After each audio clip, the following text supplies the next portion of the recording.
Is real estate really profitable? Truthfully. Very, very profitable. There's no billionaire I know that doesn't have a piece of real estate or that doesn't store wealth in real estate. Before my entrance into real estate, when you mentioned billionaire, I looked at it as far-fetched. But being into real estate, I understood that you just need 2 successful projects to become a billionaire. It is easier, more profitable to build a single unit house, more like a 4-bedroom terrace and duplexes for somebody, and you make more money as a developer, actually, than to build apartments. Mm-hmm. There's a lot of wasted systems that goes into it. I'm very sure whoever you are watching me, you've actually seen someone on your WhatsApp story, on your Instagram, on your Twitter feed, sending you message about buying real estate. There's an apartment for let, come and let it. And there's always something accompanying it. It's either somebody with big bum bum, or sometimes it's confusing. Are you selling the ranch or you're selling the the land or the house in itself?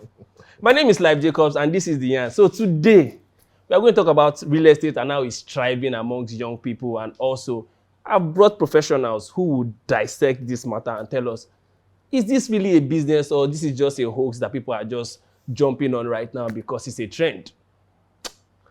It's going to be amazing. So now let's go straight into the conversation. And also shout out to Energy Bar for having us, share their apartment and use their studio to shoot this amazing content. Now I'm going to introduce my guests one after the other. Let me start from the man by my side here. Is Dr. Simon Adozi, the CEO of Adozillion Homes and Realty Limited. Yes. Welcome. Thank you for joining me. Thank you for having me. And also I have another doctor here, Dr. Ekene Ndubude. Sorry, hope I didn't murder that. No, you got it right. Thank you very much. He's also the CEO of Zebulon Homes and Properties Limited. There's a million somewhere. I'm missing something. I also have with me Sam Ajayi, who is a real estate broker, and we are going to be breaking down everything that concerns real estate. First, I want to start with Dr. Simon. Yeah. Is real estate really profitable? Truthfully. Very, very profitable. There's no billionaire I know that doesn't have a piece of real estate or that doesn't store wealth in real estate.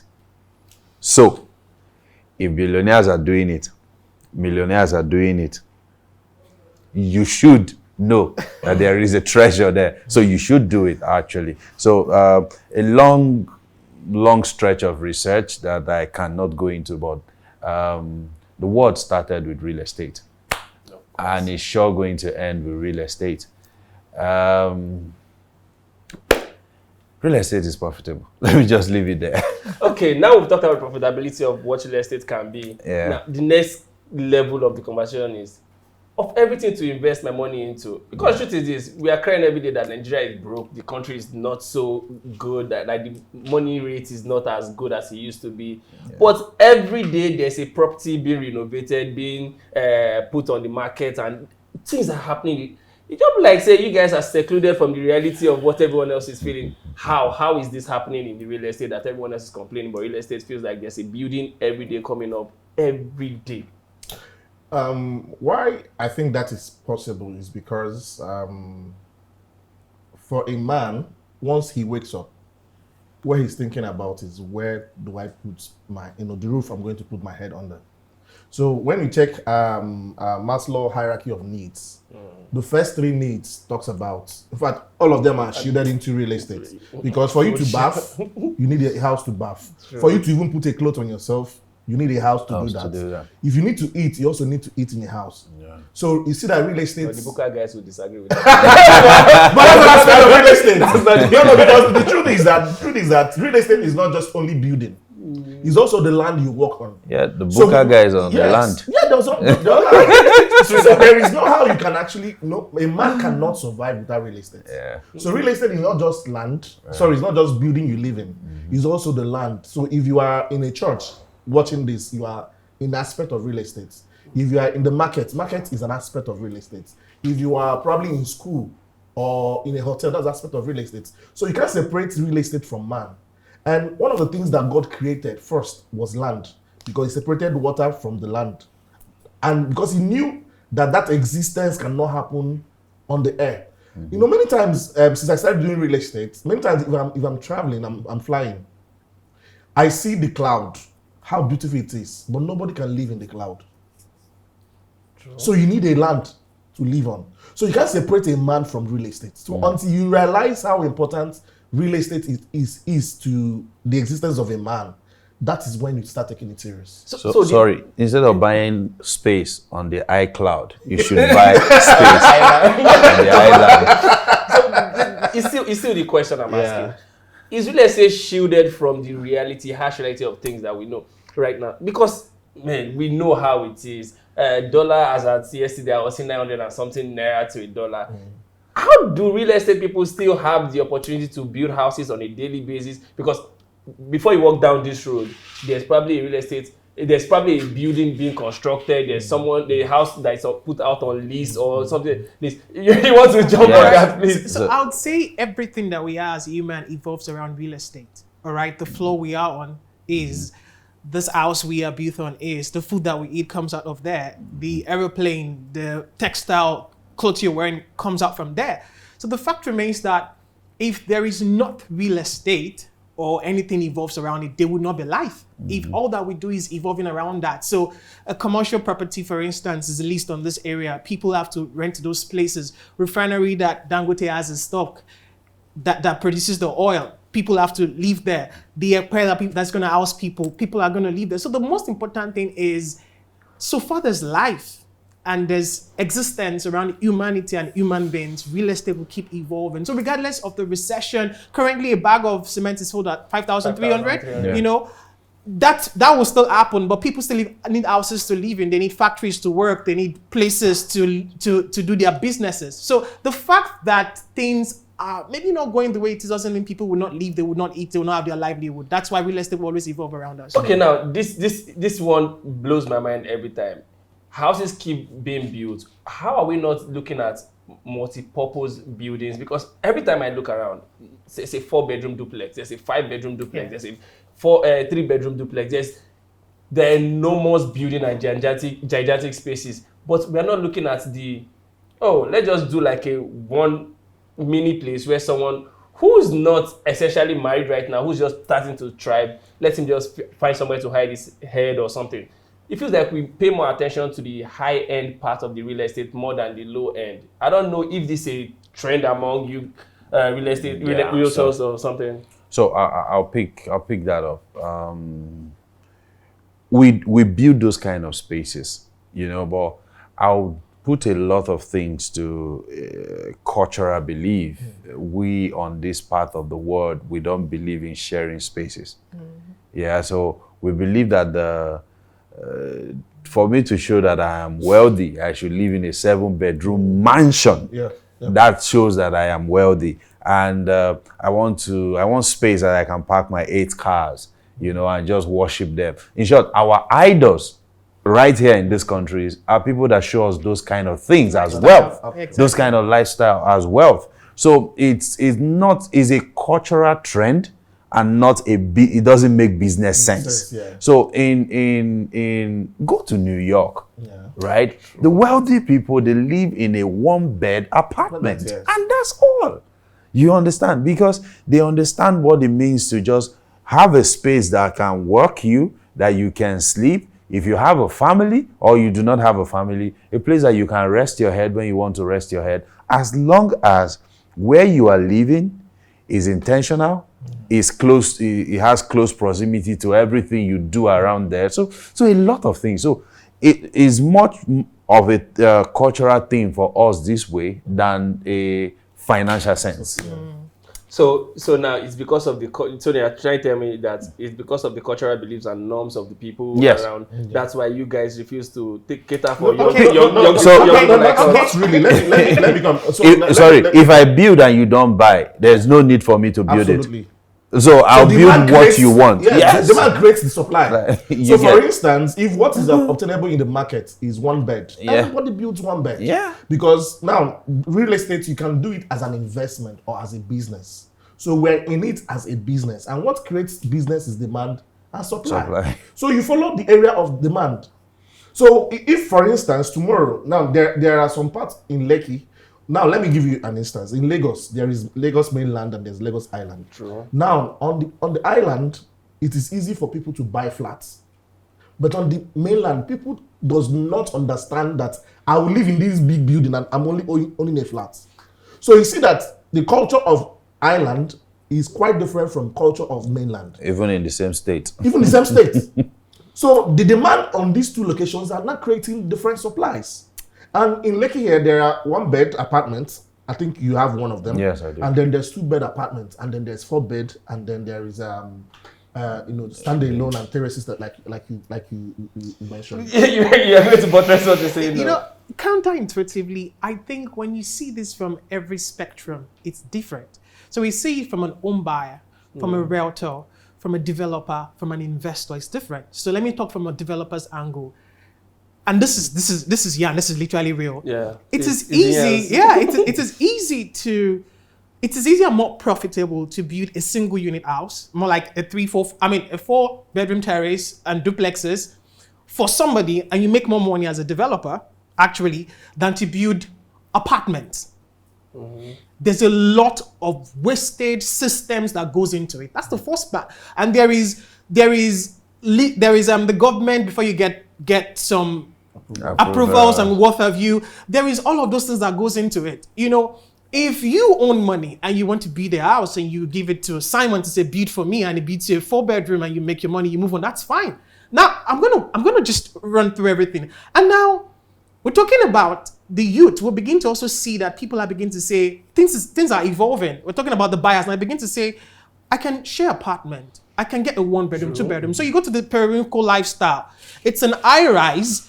It's a large vast of land. High-rise, you have people who have 2 floors, 1-bedroom, 2-bedroom, and 3-bedroom on that high-rise. You buy that. And then you have people who have 4-bedroom terrace and duplexes based on what they want, all right? And there is the part, and this is the last part, for what is coming. So we'll begin to see that people are beginning to say, you go to Osborne right now. Osborne now, somebody comes and buy four plots of land, then this does an high-rise, and then you buy. So the future, which is pretty very much, the future right now is that people are beginning to say, you know what?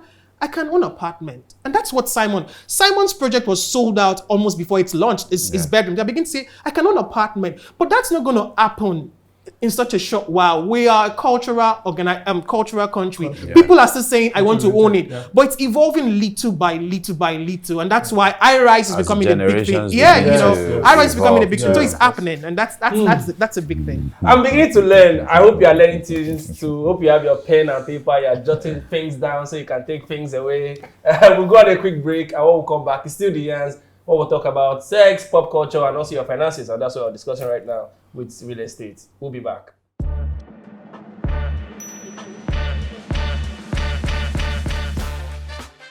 Yes, it's still the Yans, where we'll still talk about everything that relates to you. Shout out to Trax Apparel for letting us, first of all, clothing me and also letting us share in their space here to shoot this show. I still have Dr. Simon, Dr. Ekene, and Sam Ajayi here with me, and we're still discussing everything in real estate. So one of the things I discovered, and one of the things people have said, is Omonile Wahala, government troubles when it comes to acquiring land and acquiring what's called properties as it is. How do people not fall prey to this? Because I've heard you buy land from somebody, then the family will go and gang up somewhere else, and then they come back to come and press you, and then you start paying other monies that you don't. How do people? It's dwindling down right now, but how do people not still fall prey to this? What do they have to do? Okay, so essentially what the new generation real estate company has done is to be able to disrupt land ownership system in Nigeria. Case in point, Lagos. Because Lagos is the first state that started the idea of you can actually own a land by paying gradually. And then people thought it was a joke until it started happening, and people were owning lands just by paying initial deposit of 100K, 200K, 1 million, as the case may be. And now, the way not to fall prey to this is to work together with some reputable real estate companies, because why I'm buying from a company is that the company does all the wahalas for me, and my property is secure. So, some people will just buy directly from an individual. and then you don't say, okay, let me just travel and come back. Before you travel and come back, They don't fence your land. you're already building on your land because it's an individual you bought from. But when you buy from real estate companies, they do the money wahala, the family wahala. Even if there are issues on those land, they are the one dealing it on your behalf, and they fence and secure the property. So you can decide to come back to come and develop your property 2 years or 3 years down the line. But if you that is what has made land ownership or real estate ownership in Lagos and in Nigeria quite much easier and also very more secured, unlike the earlier time when people had to deal directly with an individual that you don't have any trace of how to get them. So about developing the property, you've gotten the land now, you've settled this thing. There's this. I remember I was with a friend in Port Harcourt once upon a time, and then he was trying to build his house. Then they call it matching grant money, that kind of thing. And in Port Harcourt they call it matching grant. In Lagos they call it all those youth money. Youth money. They come and unlock your gate, they seize your something. or something. So, how you're a developer? How have you guys been able to navigate this water? Because even as much as you fence, once they don't hear the sound of then they set block for there, they are already there. How have you guys been able to deal with this? Is it a state conjunction or is just private people just doing their thing? Okay, so there is the law, and there's the soil, and there are the people of the land. You cannot say because you're dealing with government, you let go of the people of the land. You can't say that. You want to respect them, you want to relate with them, you want to carry them along in all that you are doing. So at the end of the day, as much as you know that you've gone through all of this process of setting things in order, literally through the government, through the state, you also want to, in any way, make sure that the relationship you're having with these people is also very good, and that you respect them and you are able to manage them, literally. I think it's more of management, and that management is what developers has been able to take off home buyers and even if they're not building your house or they're selling you a service plot, those are the things that are able to take off your head and say, just go and build your house, just go and get it done. So leave the stress to us, we get it done and fixed, but you don't have to worry about all the other exigencies that comes with it. And I think it's a beautiful dive. So to add to it, as long as the earth remains, there will be a monile wahala. So that you have peaceful and quiet entry into a particular space does not mean it didn't come with the problems. Absolutely. But it's just that someone shielded you from the problem. Yeah. And that's why you find a reputable real estate company that can take that responsibility off you. That's why it's kind of a lot. That's why you think is not happening too much, but it is actually happening. Yes, it's because it's been managed well. The truth is that the real estate companies are managing. Now I know that. You see, I'm learning. So they are managing government, people, and even the culture. Yes. So a real estate company in Nigeria is actually we do a lot. We do a lot. See, outside Nigeria, right? A real estate developer cannot be the one marketing his product, cannot be the one financing his product, cannot even be the one developing land. So he builds, but he doesn't build infrastructure. You understand? So, but we combine everything. We acquire land, we market, we finance, then we deal with the communities and the rest of it. So now I want to talk about the issue of saturation. It feels like every young dude out there is a realtor these days. Like my WhatsApp is full of it. I'm tired. I tend to block most of them sometimes. I'm like, you said don't they sell land? It feels like the industry is a little saturated. I might be wrong. That's why you guys are professionals, so you probably clear my doubt. Because it feels like every Tom, Dick, and Harriet now has like a come and buy land from me. How are you guys managing it? Is it too many people in this space right now? So let me just few things. You don't need a certification to enter. So the barrier to entry is low. Very in short, there is no barrier to entry. Secondly, they introduce network marketing into it. Yeah. Okay. Thirdly, there are a lot of real estate companies that you can also sell their products. That's true. So if I can sit here and just refer you to a property and I get paid, it's like free money. So everybody is looking for that free money, but that doesn't make them a professional. Yeah. They are professionals in it. Yeah. So there are different value chain. There are agents, there are realtors, and there are brokers. 3 distinct positions. There are agents. That's the property. Agency fee 5K. He collects it. When you look back, you don't see him anymore. He's gone. Yeah, he's gone. Yeah, no trace. So there are realtors belonging to the several groups and the rest of it. They connect you. They might not charge you brokerage fee. They might not charge you any fee, right? And there are brokers. Brokers are, they do all your paperwork, everything for you. They literally take your hands, match you with the property, don't just leave you there, take you through the process, get you to the end, even help you manage the property afterwards. So those are the professionals. So you can enter as an agent and grow realtor. Or you end up as a broker. Okay, so let me run through some data that makes this thing pretty very much interesting. There is about 28 million shortfall of houses in Lagos, in Nigeria as a whole, and there's 21 trillion to be made. All right? You need 21 trillion to build that.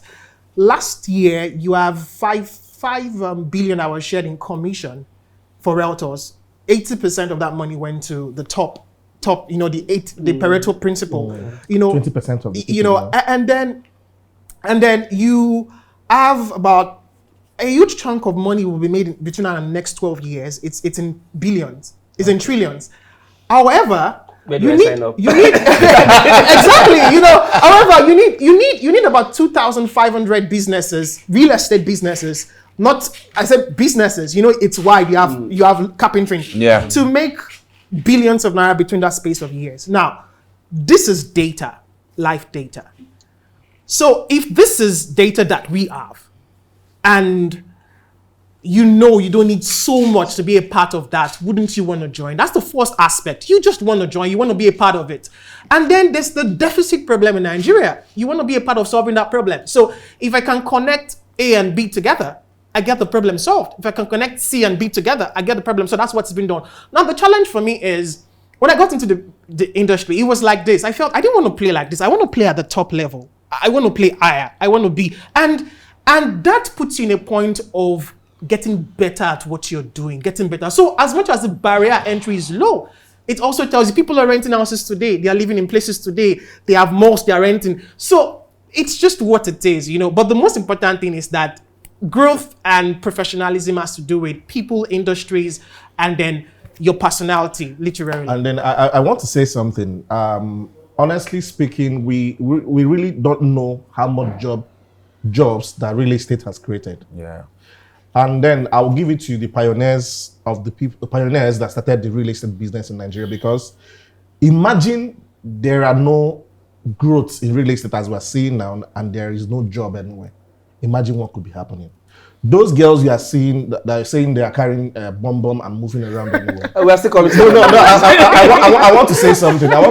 Imagine there was no real estate for them to market with the bomb. They could actually be slots on the streets. So there's a whole lot of jobs. No, I'm saying that there's a lot of jobs that real estate is creating. And Simon said earlier that real estate is the business of the billionaires and the millionaires. And now it's just like when you are sitting on a table of billionaires, those commissions are crumbs that drop from them. And those crumbs are sustaining families, are sustaining business. In fact, many people started as agents. Let me not say realtor. Started as agents, but now today they are property owners. They are real estate moguls. They own real estate companies. So there is a whole lot of job that real estate as an industry that is creating. And if government can actually give a lot of support, because Sam talked about 28 million housing deficits. How many houses do we need to build every year? And Nigeria is growing at an incredible rate. And they said by 2050, Nigeria will be almost 500 million people. About between 500 million to 300 million people. So where would these people live? So these guys are the one, they have created a job for themselves. Some of them are in a group. Some of them are self-employed. Some of them are doing it alone. So they've been able to sustain families. And then I can remember how many people, single mothers that are, in the industry that, probably divorced or had an issue with the family, and that job has sustained them and also helped them to pay the school fees of the children, and those children have turned out to become great individuals. And also, young graduates that left school and never thought I could make it. And the truth is that until I entered real estate, when you mention billionaire to me, I think it's a far-fetched idea. Before real estate, before my entrance into real estate, when you mentioned billionaire, I looked at it as far-fetched. But being into real estate, I understood that you just need 2 successful projects to become a billionaire. And let me just drop this finally. Please drop it. See, we have a shortfall of that number, that 23 million, literally 28 million rather. Now, Nigerian developers give you 300,000 houses every year. If we continue at that pace, it would take us 92 years or 93 years to get to 28 million houses. Population keeps increasing, so we will never. So we need more people. Actually, we need more. It's not just enough. While it's okay to say that it's not so professional like it should be done, we should also understand that it is when you're into it, you're like, for me, I tell people it's the more you see, the blinder you get in this space. The more you see, they say the more you see, the less, the blinder you get, because you're like, wow, the opportunity is immense. It is massive. Yes. So doesn't that call for knowing that this opportunity abound? Does that call for some sort of regulation where people do not smear the good name of what real estate should be? Like, there should be some sort of regulatory body that says, okay, for you to maybe be able to broker or whatever, be an agent that sells property and this thing, you have to maybe belong to an organization. I don't know. I don't like the word organization as much as I want to. But professional body. A professional body that encapsulates everybody and says, okay, you're a realtor. This is what your stake is right now. You maybe you're an agent, or shouldn't there be like a body that regulates it? Because it feels like every time, like I said, and it becomes annoying if you see it sometimes. Okay. So I'll say something. There is, and that's why this conversation is pretty very much important. I probably know about 5 that's really running right now, and I'll start from the biggest. They're literally the biggest. It's the biggest brokerage firm, if not in Africa, over 80,000 people, brokers right here in Lagos, Nigeria. It's called the Billionaire Realtors Group. And what they do is, if you come into the industry and you say, I have a passion for this, they get you through the process of becoming a professional to an extent, all right? That is one. You have several others. And then you have the government agency, Lasrera, which that's you... for Lagos. That's for Lagos, which you literally have to register with, all right, to be able to conduct business, and you have several others.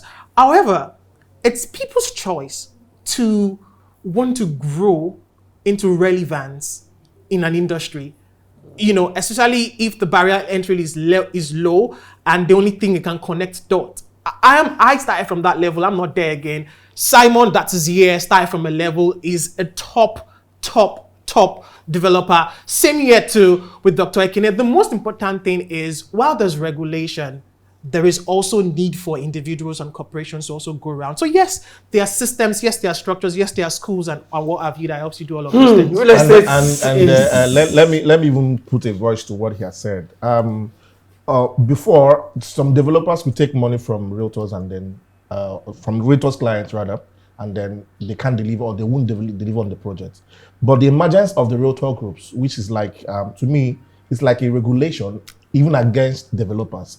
Because, for instance, if you need these guys to work with you, you need to be accountable. Mm-hmm. Your project needs to be top-notch, and then you need to deliver on your promises. So it creates that discipline for the developers who want to just who want to not do what they said they were going to do. So if you tell your realtors that these projects, if you buy into this project, you get allocation in 90 days. You are taking people's money for the land, and you need to be able to deliver. On. Do you understand? Now, there's some of them who did not live to those expectations. Those realtor groups withdrew from them. And now these are one of the major stakeholders in the industry. Exactly. If you will succeed in real estate business, you need to work with the groups. And they are the one that determine how far your brand can go. They are the one that can determine how well or how successful you can be in the industry. And then they have put many people in checks. Okay, We are going to go on a quick break. When we come back, we'll talk about joint ventures and also people who take money from you, real estate companies who take money from you and tell you this land will be ready by next year. And it's 2023. You know who you are. I don't want to call your name. It's 2023. You still haven't delivered. I drove past the building recently and it's still the way it was 2 years ago when you took my money. We'll be back.